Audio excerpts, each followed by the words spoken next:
Yeah. These games have been bounced all over the place. I got a wrestling set for next week. We just got to figure out when we can go. And the second one, I'm not having some of the ideas that the coaches have pitched. I got one good one. Still looking for a second. All right, we're officially on right now. So sorry. live from 200 State Street in New London, Connecticut, from the Days Studios, Mike DiMauro, Casey O'Neill. We've got issues, and I wanted to start by saying, like, I've always wanted to do one of those things you start like Dr. I with, which is like idle thoughts while waiting for the full story on the Connecticut Eagles hockey team. For Mike to continue to complain about Notre Dame, and for more people to reach out and tell us how the power rankings are completely botched. In the meantime, we're going to talk about the CIAC's divisional rankings, and we put it out there that we were going to talk about this today. I was very happy. Thank you for the people who put feedback up already, just on the announcement. In a nutshell, going back to before the season even started, when I got a text message from a prominent ECC coach who sent me the handwritten the divisions that he took from the meeting that he was in. I believe we got the same one. And sent it to us and said, make sense of this. And he circled a handful of teams, some of which seemed surprising. Others seemed perhaps gratuitous. Every year, we seem to have this same issue with a team feeling like it's been moved out of its designed division. So I went and asked, and I was with Troy McKelvin at the game the other night, Fitch New London.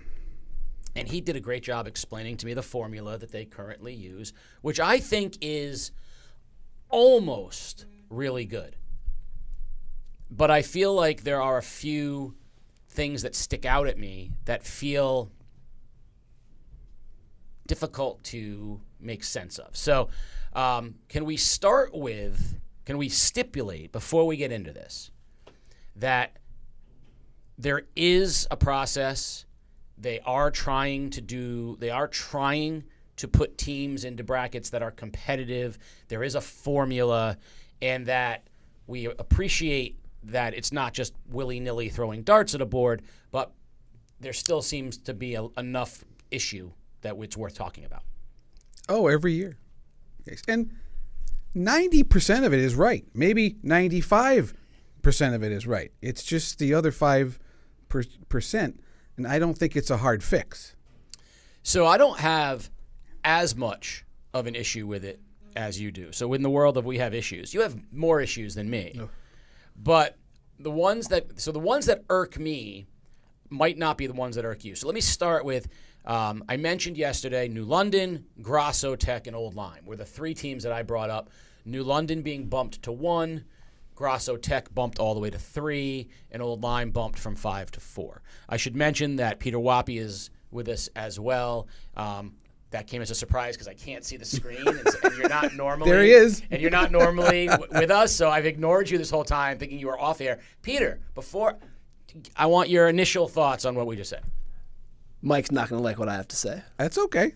Good. That's the spirited debate that we go back to the floor of the Senate. So I want to say that we're going to try to keep this organized because Peter and I talked about this for 40 minutes yesterday, and you can go all over the place. And so we're going to try to keep it organized.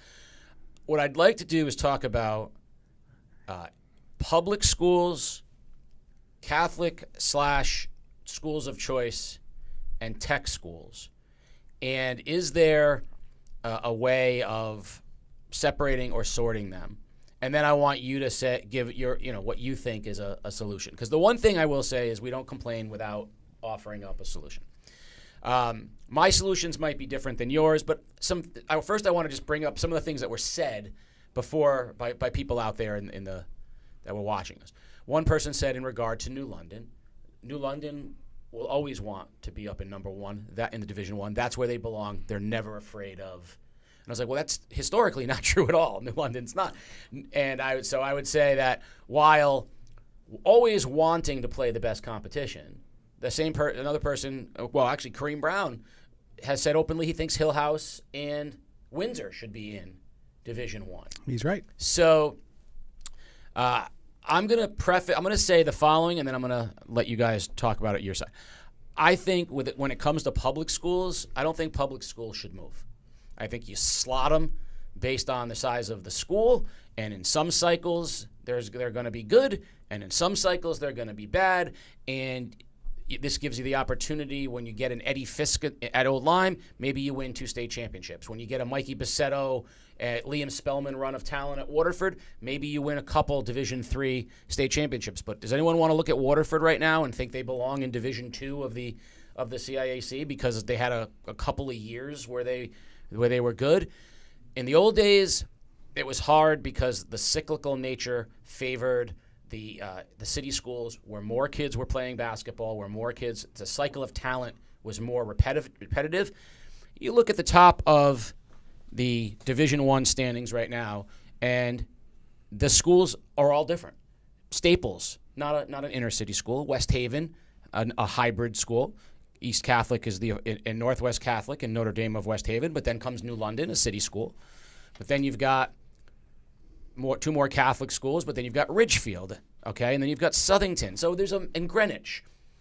You know, that it's not as easy as I think. I think public schools should stay put. Catholic schools are what throw a whole monkey wrench into this. I think the solution with tech schools is pretty easy. I will let the two of you comment from there. So I can buy that there ought to be a size of public school that plays in a small state division, and you leave it at that. The Old Limes, the Wheelers, the Turtleots of the world, you let them play against each other. I think that it's hard beyond that to come up with a general rule that's going to be fair to everybody. And that's the word that I keep hearing is fair. We've got to make this fair.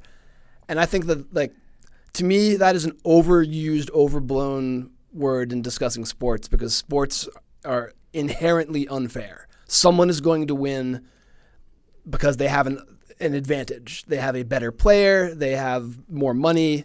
They have a class of kids that is especially good. And we can't drill down and make 16 different state championships that are going to be fair to everybody. I disagree with you in this regard. That's not what they mean by fair. Fair means level playing field based on the same criteria. Old Lyme, Old Saybrook, they're the same. The rules for them are the same. They're held to the same standard in all ways. They're drawing from the same same pool of kids, same size of kids. They get to have a head coach and an assistant coach. If they said, hey, Old Lyme, you get to have 14 coaches, and Old Saybrook, you get to have 2, that's unfair. They're held to the exact same rules. And within that, they're penalizing Old Lyme because they're good right now. That's where they have unleveled the playing field to try to, and I don't think with a public school, again, 2 years from now, we're not going to be having this discussion with some of these schools because, to your point, yeah, you get a good player every once in a while. So for me, yes, sports is not always fair, but we don't give one set of rules to one place and a different set. They're all playing by the same rules. So why are we moving Old Lyme? Because they're good? And that's what I have a fundamental problem with. Well, I mean, Old Lyme and Notre Dame are not playing by the same set of rules. Right. Now that's different. So my point about public schools not moving is based on they're easy. It's easy to hold all the public schools accountable by the same rules. So, Pete, to your point, by moving Old Lyme from 5 to 4, they are now in a division with St. Paul that gets kids from 35 different towns, Immaculate, 28 towns and two states, New Milford, 1,207 kids in the school compared to 390, and I think the CIAC's formula places too much emphasis on what teams have done, because graduation alters the roster every year. And that's why I say we need to discuss every single team, one through 185 every year, to make sure that they're where they should be. So we're gonna take Mike's got an idea that we're gonna talk about, because I think that's where the liveliest of the debate about it's going to come up with. But so can we agree that it's easier to put public schools to a division based on their size, and then hold them to that? And now, if a school chooses to go up, that's a different animal. I understand if Hill House said, no, we want to go play in 1 because we want to win the whole thing, or Windsor said we want to play in 1. I get that, but where you're slotted should be by the size of your school. Now, where this becomes problematic is we're getting more and more schools of choice that really aren't. For example, is Ledyard a public school? Yes, but with an agri-science program. Is Killingly a public school? Same thing. Is New London a public school? No, it's a magnet school. We don't think of we don't necessarily have a firm grasp. But if I were to say how many kids on a basketball team are in the VOAG program, and if the answer was, wow, 4 of their starters are from other towns, then you start to have the argument. And this is more prevalent with your Catholic schools and your tech schools, obviously, because that's what they're designed for. Public schools are not designed to draw huge numbers. But if we were to examine a given team, for example, and see that 3 kids were from other towns, but they were in the VOAG program, it lends the idea that you should maybe bump them up or whatever. But we just lump them in. We just assume. We say, well, you're drawing from if you get a kid from another place, then they get tacked into your enrollment numbers, and we expand. These schools end up having to play up, even if those kids aren't playing sports. That's where I start to have some issues. So I agree that Old Lyme does not belong in the same division as Immaculate and St. Paul. Do Immaculate and St. Paul belong in the same division with Notre Dame Prep and Notre Dame West Haven? Theoretically, yes. I mean, we talked about yes. Could you make a Catholic school playoff division, and there's 10, I think? I don't claim to be an expert in Catholic schools. I didn't go to a Catholic school. I didn't go to like some people did. I didn't. But here's my question, and I just said that all public schools are held to basically the same. In theory, doesn't Immaculate play by the same rules that Notre Dame of West Haven does? And so in theory, couldn't Immaculate do exactly what Notre Dame of West Haven is doing to get kids to go there? In theory. In theory, yeah, but Immaculate. Well, let me use St. Paul because I know this because I just looked it up. They have 380 kids in the school. Fairfield Prep has 900, so I don't think that they should be. So you've got your small St. Bernard's has how many kids? Probably around 300. So you got there is a difference. So it's not as easy as just, and this is important. It's not as easy to just say all Catholic schools are the same. I do go back to the year that Trinity Catholic didn't have a player in their starting 5 from the state of Connecticut.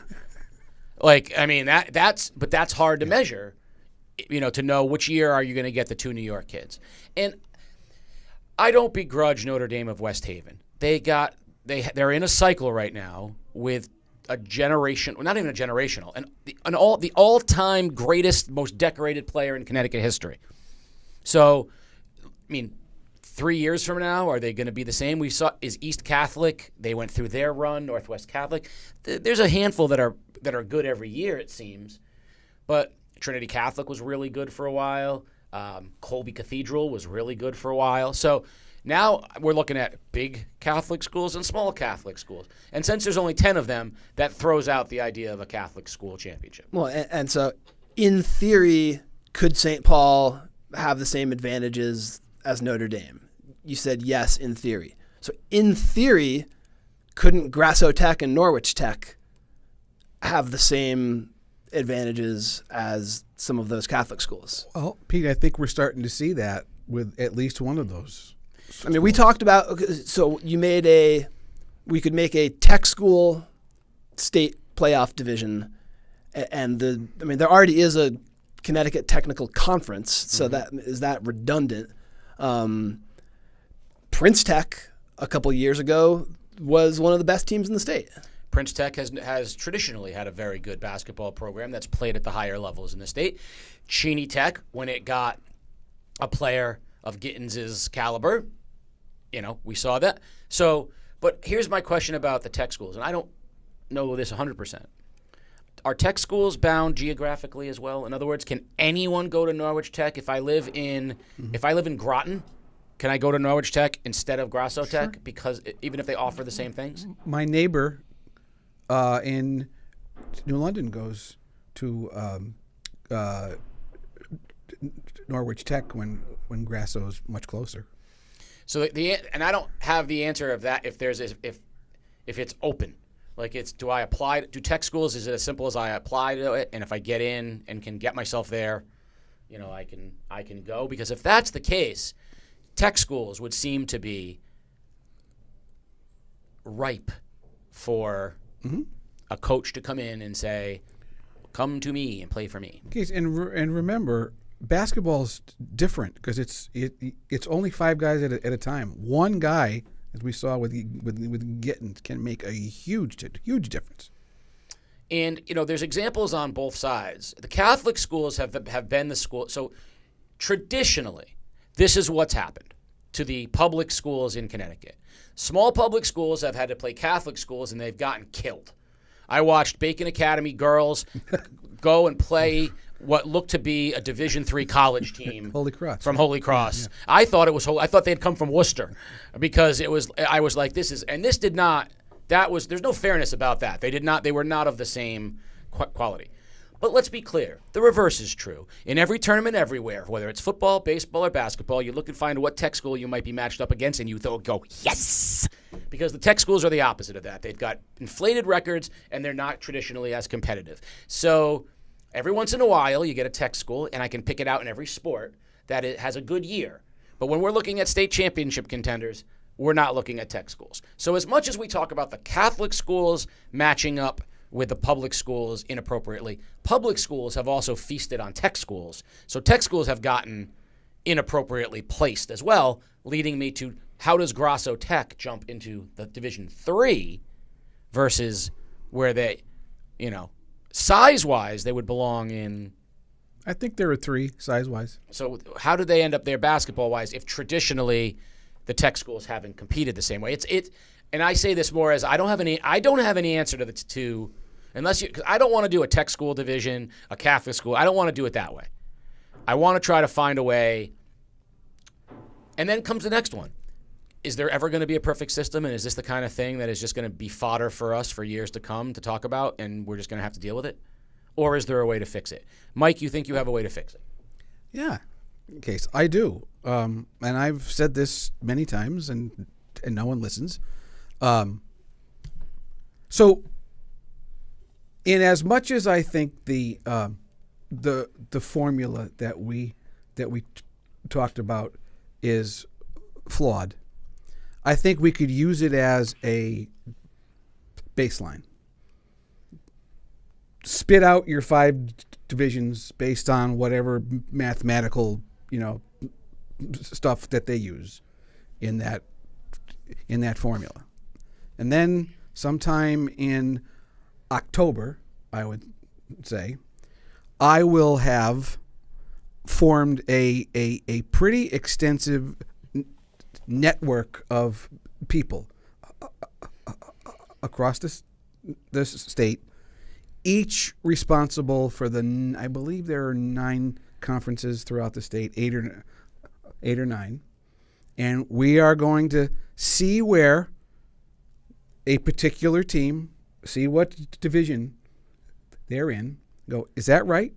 Should they be up? Should they be where they are? Should they be down? It's a lot of work, Case, and I'll do it. I will absolutely do it.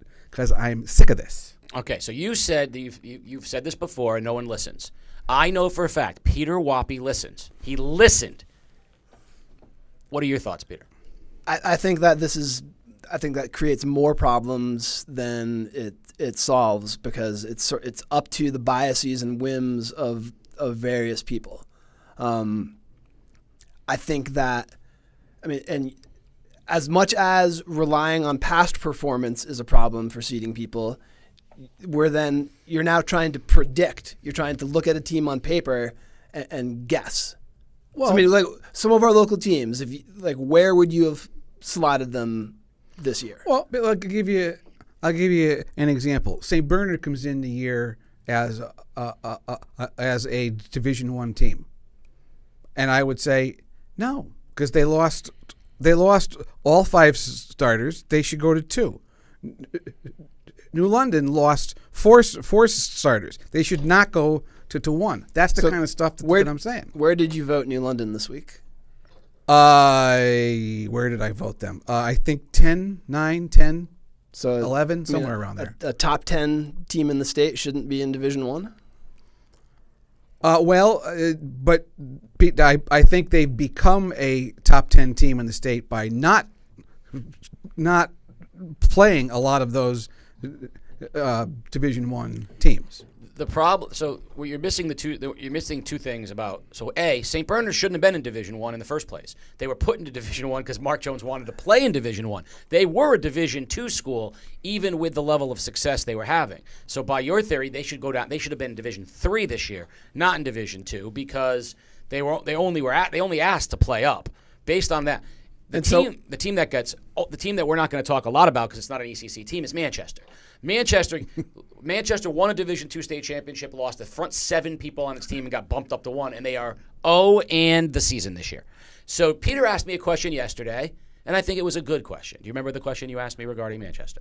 Well, the question I was going to ask now is who's being harmed by this? That's the question, right? Is there... That's the question. Is there harm being done to St. Bernard and Manchester by having them in Division I? I would say that those are 2 teams that are going to get to play a state playoff game where they this otherwise year, wouldn't qualify, where they might wouldn't not qualify. Manchester certainly wouldn't. St. Bernard's might not. They might not otherwise. Maybe to answer my own question, I don't really see it as a crime that you had a state championship caliber team, they all graduated, and now you're in a division where you have no chance. I don't think everybody deserves a chance to win a state championship. Everybody doesn't have a chance to win a state championship. You're not going to take East Lyme, a bigger school in our area, and drop them to Division 5, right? So if anyone's being harmed, it's the teams that have to play against the teams that should be in Division I but are not. Right. You look at a Windsor. Windsor's the one that stands out. I have a hard time. Now, if you want to hold I don't see how you can hold New London to a standard you're not holding Windsor to. Or Hill House, New London, Windsor. They're going to say because New London's a magnet school, that's going to be the reason. But so I would suggest that either Hill House, Windsor, and New London all belong in 1, or they all belong in 2 because they are kind of very similar schools. Manchester's a good example. They get bumped up out of past performance. They obviously don't belong in 1, but for them, because similar to St. Bernard's, perhaps they benefit from it this 1 year. But what about Norwich Tech and Ellis Tech, who didn't even qualify for the state tournament last year and got bumped up from 5 to 4? So I get, okay, Manchester, you're getting bumped up because you won. What about the schools that didn't even, so you guys didn't make the tournament, so we're going to move you up a division? Yeah. I don't understand that. Pete, let me ask you this. To your point, I'm sorry, but no, what we were just would you call this harm? Harm. All right. It was 2016 Saturday afternoon. I go cover Old Lyme against Waterford, and Waterford winning the game is a pretty good favorite, and Old Lyme beat them, and Old Lyme was good. And I was interviewing some of their kids after the game, and I said offhandedly, "Hey, Go win Class S. You guys are good. And to a man, they said, we have no chance. Sacred Heart's in Class S. They knew. To that point, I bet Oline had not had many teams as good as that one, and the kids are going, we can't win. And I'm not. Is that harm? So I think it's harming teams by placing teams too low. I have less of a problem with placing teams too high based on past performance. Exactly. I mean, Old Lyme. I tend to agree that small schools ought to just play small schools. I mean, Old Lyme just about beat Fitch. Old Lyme looks like they can play with a bunch of Division II schools. I don't think it's not ideal if you're Brady Sheffield and you want to win another state championship, but I don't think that it's harming or unfair to bump them up. Because if it's leveling the playing field for somebody else in Division 5 to bump that team up. Did Old Lyme win a state championship last year? No. Okay. I'm sorry, but I just don't see why that should result in you being bumped up, because you won one 2 years ago, you lost in the state championship last year. So be it. Let teams have the opportunity at greatness as well. It's like we want to make sure we make this is to my, again, everyone gets a trophy, which is something that I've always pushed back again, because I'm all for giving as many kids opportunities as possible. But how about Brady Sheffield runs an incredible program and happens to have an incredible group led by a kid like Eddie Fisk. So you know what? The rest of the state, for this 3 years, you're going to have to suck it up and try to find a way to beat this really good team, because it's equal. The playing field is level. This isn't the same as, hey, small school, you have to find a way to beat this Catholic school that's got 5 kids that don't even go to the same, aren't even from the same state as yours. That's not the same. All those Division 5 schools have no disadvantages that Old Lyme doesn't also have. They're all the same. So I don't like the idea of, well, let's bump Old Lyme and give someone else a chance to win Division 5. Well, let me say this, okay, and I agree with everything that you just said. Old Lyme did not win Division 5 last year, and I'm sorry, but wouldn't have won 2 years ago either if Wheeler stayed in 5 where they should have been. I mean, how about this? Wheeler had one chance. Yep. The second smallest school in the state, perhaps, right? Maybe in the top 3 smallest schools in the state. It had one chance, and they'd get bumped up because they had a good year the previous year, and it got no chance. But now we're talking about creating different sets of rules for different schools. Like the Old Lymes and the Wheelers, we're going to hold you in Division 5 and not move you up. Correct. But Catholic schools, we will place you differently and move you around. And big public schools, we will move you, we won't move you. I don't think public schools should move. I don't think public schools should move. I think if there ends up being a school that's a public school that ends up finding a loophole somehow, you address that individually. But I think public schools should be where they're supposed to be. Old Lyme, the small public schools stay because Catholic schools have their biggest competitive advantage over them. If, again, St. Paul's getting kids from 35 different towns. Old Lyme's got 2. It's not even close. And here's where I have the issue. So this is where I want the rules. I want to find the way for the rules to apply equally to schools of choice, which Catholic schools are, which isn't the same as New London as a magnet school or Ledyard as a VOAG program, which is, that's great that they draw 35 different towns. How many of them play basketball? Because I don't really care about that they draw from 35 towns if their basketball team is entirely from there, which is what, like I said, like Ledyard, if Ledyard's entire roster is from Ledyard, I don't care that they draw from someplace else. We have to find a way. It's too easy to simply say, well, you draw kids from 35 towns, so we're gonna put you. That's what happens to the public schools. New London gets bumped up because of the magnet, because it's got a magnet component. Yes, but to me, the opportunity to have 35 different towns open open to you every year is a competitive advantage. Maybe we disagree on that. No, we do agree, but I don't want it to just be the only. I don't want it to be as simple as, well, you do that. You can draw from 35 towns, so therefore you must.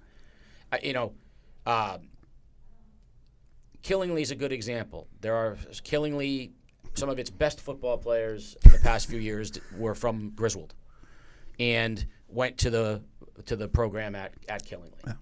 All right, no one anywhere is complaining about Killingly. Oh yes, they are. In Griswold, they are. Oh yes, they are.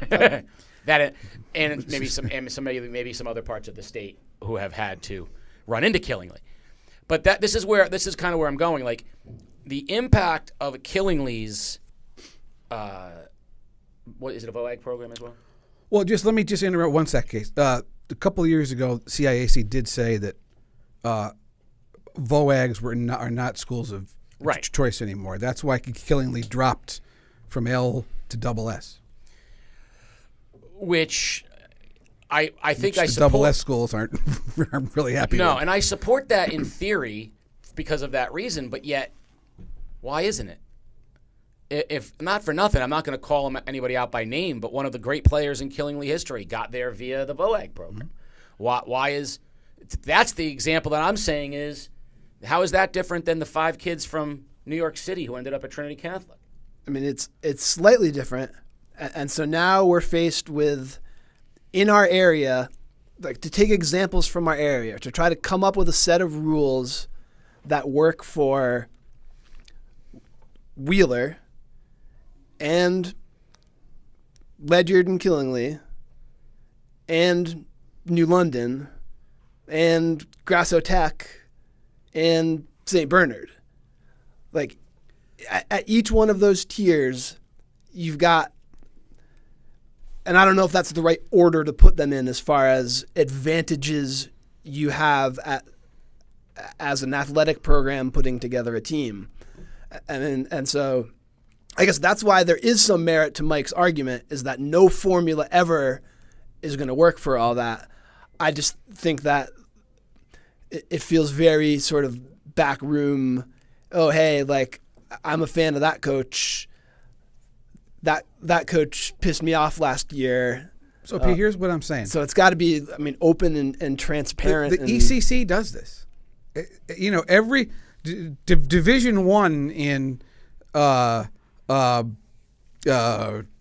baseball is not the same as football or it's who do we think is going to be good this year? Who's got the most kids back? Who transferred in? Who transferred out? Those are the things that they sit down and they talk about that. And I think the ECC does a really good job placing teams where they should be. And we can do that statewide, comparing Montville and Northwestern Regional. I'd like to try. One, I'll be interested if there are any comments or questions in the chat that are worth mentioning. But here's where I'm going to throw another thing on it that I find interesting. If your boys' team is in Division II, how is your girls' team not in Division II? So what you're saying is that we're going to bump. So that's the part I don't agree with. I don't agree with the idea that we should be assessing teams for future production or penalizing them. I'm talking about public schools. It's really hard for me to see a boys' public school in Division III and their girls in Division V, because what we're saying is we are predicting a better future for the boys' team. Like, you're all playing by the same rules. Not for nothing, but if your boys' team can compete in Division III, theoretically your girls' team could compete in Division III if you had the right coach, the right talent, the right youth program. Theoretically, but I'd like to take a crack at who is actually on the team and where should they be. So one proposal that came in from the audience that I thought was interesting was, and I think adding a little bit to this, so make up 4 divisions before the season starts based on size, and then when the regular season ends, pick the top 16 teams in the state, and that's your Division I. So right now, the 10 teams that are the top 10 in the state, plus 6 more, are playing in the Division I tournament. Now, I don't know if you do that by a poll or a panel or by. But you said the 4 division. How would you compile those 4 divisions? I mean, that wasn't. I'm kind of extrapolating. Okay. The proposal was at the end of the regular season, somebody creates Division I out of the top I don't hate 16. that. I mean, the other thing is, like, what could we do? What could be done to incentivize playing in and winning Division I? Because, I mean, other than a higher number on your banner and getting voted number 1 in the state, like, there's no real advantage to trying for Division I or sandbagging and playing for Division II. Pete, one of the things that's being talked about right now is revenue sharing. So if you play in the Division I tournament, you're in the Division I state tournament, you're going to get more of a cut from ticket sales and all that stuff than the Division II teams will, and 3 and 4 and 5. And if you were able to win, you're going to get the biggest cut of all. I think that's an interesting idea. Okay, so warning here. What I'm about to say is not a serious proposal. Don't get angry about it. You can't. It doesn't matter. Yeah, that doesn't matter. So, Too late. That doesn't. Like, what if only the Division I tournament was played at Mohegan Sun? Yeah. And everybody else plays in a college gym or a big high school. I mean, that is never going to happen. No, it's an awful. It's an It- awful it's suggestion. It's a terrible idea. It's a terrible idea. But What possible? It does way more harm than it does good. yes, That's why it's terrible. It solves the solution of the hangnail by creating the solution of a brain hemorrhage. but so my bigger point though is, like, what could, along the lines of revenue sharing or a cash payout for being the state champion. Can I just say, by the way, I can't think of anything that's a better idea than incentivizing high school stuff with money. Let's make it more convoluted. Wait a minute, Case. Were you going to say something? Yeah, let Peter finish. Go I ahead. just let Peter want you to finish. go I ahead. just think that's great. Let's Hold get on. money more involved. Hold on. No, I mean, just, is there something that we could do so that it's not just the pride of winning Division I, like something that would incentivize the teams that we see in Division II that you think don't belong there, incentivize them to play up the way St. Bernard chose to do in the past? So, Case, the roots of this rev share started with, it really kind of started to gain some traction in the soccer tournament this year when East Lyme had to go to wherever. East Lyme had to go play a semifinal in Waterbury, and you had ADs saying CIAC does not there's no incentive to host at your school because you get a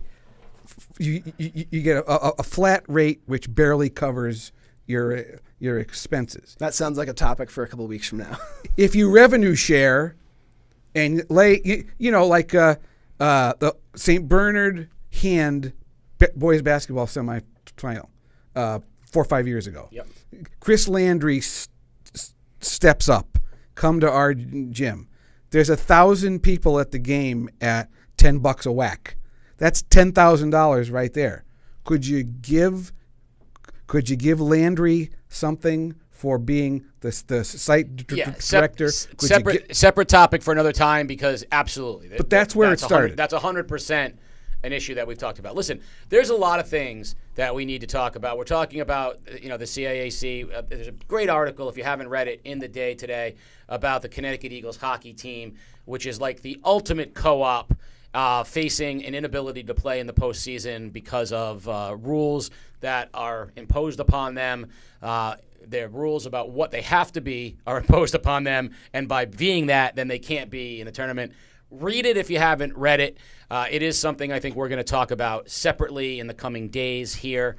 Certainly not, if not this week, then next week. But in the meantime, we need to hear, your suggestions.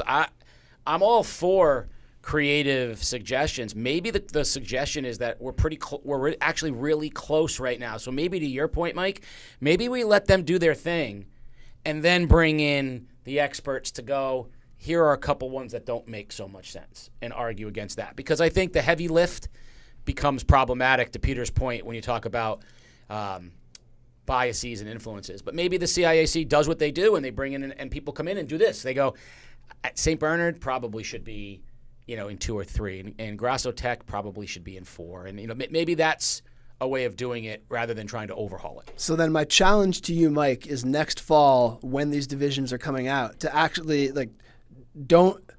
obviously it will be meaningless, but don't wait for someone to ask you to do it. Let's do it. Get together a panel. Let's do it. And come up with an alternate proposal. I mean, at least then we're not just shouting into microphones on social media and complaining. We're saying constructively, here is what we think is a better solution, and put it out there for people to tear apart. And if it seems better, then maybe that will get some traction. I agree. I love it. And I will do it. And I think that makes sense. So we're going to wrap it up here because this has been a lot longer than we thought, and we can certainly talk about more. But, I think I'm going to say I think that just having this conversation shows that it's an impossible task. So I don't begrudge the CIAC their efforts, because it is an impossible task. It just feels like we're almost there. Let's go the extra little bit necessary to make it a better process. So every week, as always, Peter Wappy and I will have the boys' power rankings. Peter, Holly McCalla, and I will have the girls' power rankings. Mike DiMauro and I are always going to have issues, and we are going to bring them to you. But the most important part of it is for your comments, for your feedback, topics you want us to discuss, in comments on the things we already have. Remember, if you need an absurd proposal, Peter Wappy is your man. He is the man that will give you absurd proposals. If you just need an irate Italian man, Mike DiMauro is your guy. And as always,